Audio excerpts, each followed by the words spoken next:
আসসালামু আলাইকুম, আমি জিল্লুর রহমান কাশবন থেকে। দেশ এবং প্রবাস থেকে যারা এই মুহূর্তে দেখছেন সকলকে আন্তরিক শুভেচ্ছা ও অভিনন্দন। আশা করি সবাই ভালো আছেন এবং সুস্থ আছেন। আজকে আমি যে বিষয়টা নিয়ে আলোচনা করব সেটা হচ্ছে কোন ব্যাংক থেকে আপনি ক্যাশ ডলার উঠাতে পারবেন বা ক্রেডিট ডেবিট কার্ডের মাধ্যমে আপনি বিদেশ গিয়ে Bharat, India, Nepal, Bhutan, Dubai, China, মালদ্বীপ, শ্রীলঙ্কা যে কোনো দেশে গিয়ে আপনি মূলত টাকাটা ক্যাশ উঠাতে পারবেন এবং সেটা ব্যবহার করতে পারবেন ইত্যাদি বিষয়গুলো। আরও একটা বিষয় আপনারা যেটা জানতে চান যে আসলে আমি তো থাইল্যান্ড গিয়েছি, আমি এখন কেনাকাটা করতে চাচ্ছি, আমি তো এই মুহূর্তে দুবাইতে আছি, তো আমি কেনাকাটা করতে চাচ্ছি, তো এখন মূলত আমি কেনাকাটা করতে পারবো কিনা বা ফরেন ট্রানজ্যাকশন যেটাকে বলে বা ডলার আমি খরচ করতে পারবো কিনা, এই বিষয়টা নিয়ে মূলত আজকে আলোচনা। অনেকে আমাদেরকে মেসেজ দিয়েছেন, অনেকে কল দিয়েছিলেন, অনেকে ভয়েস দেন যে ভাইয়া আসলে এটা কি করা পসিবল হবে কিনা, কি আসবে বিষয়। এই জন্য মূলত আমি হাজির হলাম যে না, এই ভিডিওটার মাধ্যমে সকল দেশবাসী এবং আমাদের যে ভাই এবং বন্ধুরা আছে প্রবাসে থাকেন বা প্রবাসে যাবেন বলে ভাবছেন যে আসলে তো আমি যেতে চাচ্ছি,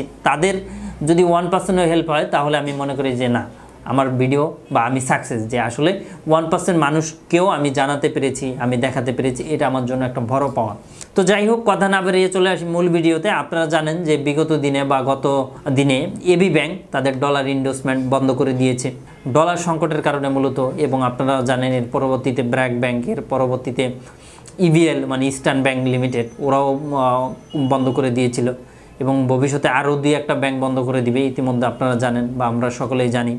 তো এটার কারণটা কি? এটার কারণটা যদি আমি আপনাদেরকে ছোট করে বলি তাহলে এটার বিষয়টা হচ্ছে, আপনি দেখতেছেন যে বাংলাদেশের অর্থনৈতিক অবস্থা খুবই খারাপ, কারণ আমাদের ডলার খুবই সংকট।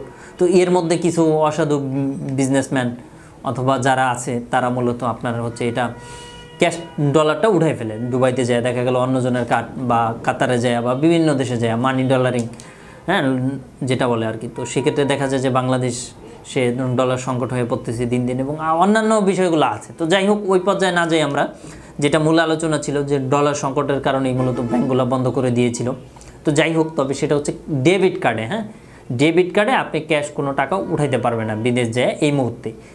কিছু কিছু bank, AB bank, BRAC bank, EBL, অন্যান্য ব্যাংকে অবশ্যই আপনি আর উঠানো যাবে, যেমন আইএফসি ব্যাংকে উঠানো যাবে, হ্যাঁ সাউথ, অন্যান্য হ্যাঁ লঙ্কা বাংলা বা ইউসিবি, ইসলামী, এগুলোতে উঠানো যাবে। এবং অবশ্যই আপনি যাওয়ার আগে জেনে যাবেন যে আসলে আপনার ডলার ইনভেস্টমেন্ট করা আছে কিনা। আপনারা জানেন যে আমাদের একটা ভিডিও আছে, 1 বছরে $12,000 ইনভেস্ট করা যায় এবং আপনি 1 বছরে $12,000 খরচ করতে পারবেন একটি পাসপোর্টে বা একজন মাত্র ব্যক্তি। হ্যাঁ, আবার অনেকে কোশ্চেন করে যে আমার ছেলে মেয়ে আছে, তো তারা আবার খরচ করতে পারবে, আলাদা কোনো সমস্যা নেই।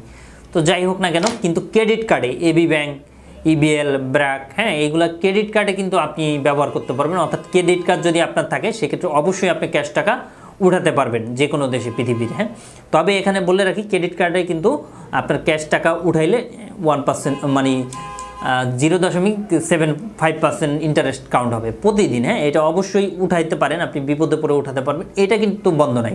কিন্তু এটা অবশ্যই আপনাকে নির্দিষ্ট যেই ডেট আছে ওই ডেটের মাথায় আপনাকে পরিশোধ করে দিতে হবে, না হলে একদিনে 1075 পয়সা করে আপনার ইন্টারেস্ট কাউন্ট হবে আর কি। হ্যাঁ, তো যতদিন রাখবেন ততদিন টাকাটা কাউন্ট মানে সুদ কাউন্ট হতেই থাকবে, ইন্টারেস্ট যেটাকে বলে।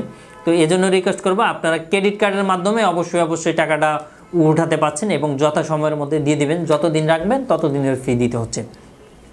আর ডেবিট কার্ডে তো কিছু ব্যাংক ওপেন আছে, কিছু ব্যাংক ওপেন নাই, মানে আপনি বিদেশ যাও হচ্ছে এটা আপনি উঠাতে পারবেন না ক্যাশ টাকা, তবে পারচেস করতে পারবেন, অর্থাৎ কেনাকাটা করতে পারবেন যদি আপনার ডলার ইনভেস্ট থাকে।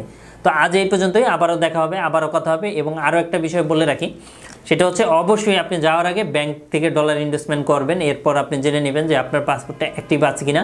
এরপর আপনি সর্বশেষ ওদের কল সেন্টারে কল দিবেন, কল সেন্টারে কল দিয়ে বলবেন যে আসলে আমি তো যেতে চাচ্ছি থাইল্যান্ডে অথবা আমি যেতে চাচ্ছি অমুক দেশে, তো আমাকে আপনি এগুলো অ্যাক্টিভ করে দেন। সেক্ষেত্রে আমি যেটা করেছিলাম বিগত দিনে আইএফসির ব্যাংকের, তো তারা বললো যে আপনার পাসপোর্ট কপি দেন এবং টিকিট কপি দেন, তাহলে আমরা ডলার ইনভেস্টমেন্ট অ্যাক্টিভ করে দিব, তাহলে আপনি দেশের বাইরে যেয়ে টাকাটা খরচ করতে পারবেন। হ্যাঁ, তখন আমরা তাদেরকে মেল করলাম, মেল করে পাসপোর্ট কপি দিলাম, ভিসা কপি দিলাম, এরপর হচ্ছে আপনার এয়ার টিকিট কপি দিলাম যে আসলে আমি এই দেশ এই ডেটে যেতে চাচ্ছি।